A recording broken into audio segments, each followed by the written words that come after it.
So that's really interesting because I know that a lot of people that I speak to, they always say they don't have any time to do anything. So with all this extra time, how have you been able to use it efficiently? How have you been able to use it also effectively to, build your business, to search for other opportunities or anything else that you've been doing with it?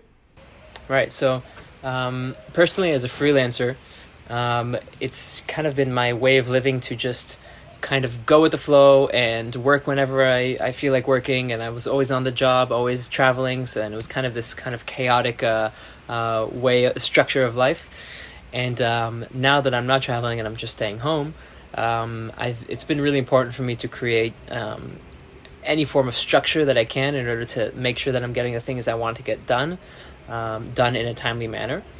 And as you can imagine, for me, that's been really difficult as someone who doesn't usually have that rigid structure in the day. And what I've been doing is I've been setting myself personal goals for that are daily goals, as opposed to really just structuring my day in a very rigid time frame. 9 to 10 doing this, 10 to 11 doing this. I've found myself being more efficient if I give myself daily goals, daily missions that I need to complete. And for me, there's just certain jobs that I need to be kind of in the mindset for, in the mood for. If I need to edit now and be creative, or if I need to do some kind of more boring back office stuff. And I think if I just have those goals I need to finish by the end of the day, it makes it easier for me to kind of choose and be fluid of what I want to do, but still being efficient and finishing what I need to do in that day. I think that people may underestimate how someone like you, who sometimes I'll see a picture of you at 8 a.m. at your house, and then by, that night you're in Switzerland, and then the next night you're in France, and you travel the world, all the time. And I think that it's not really, I see myself in that story a little bit as well, because I used to find it very hard to find any structure in my day, because I used to just have all these different ideas, different opportunities, and I'd want to do everything at once.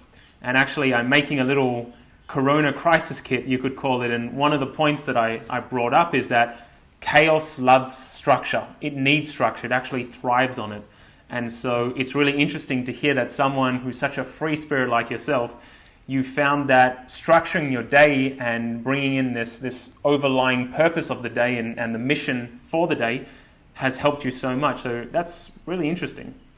Yeah. I think there's actually never been a better opportunity that's forcing us to do these things that we never really give ourselves the time to do. We really have no excuses now, and everyone has their things that they need to get done that they don't necessarily have to get done. And it doesn't matter also what you're working in, and even if it's unrelated to your career. I think this has been an extremely unique opportunity for people to kind of tap in more to their own creative pursuits, their own hobbies, things that they may have never even thought about of doing because they're so busy with their work or their career. There's finally time to actually breathe and actually be able to experiment with these things and dabble and take little steps in order to experiment and see, if these things can be more, or if, just even if it's just for your soul, to just play around with things that you don't normally have time to do.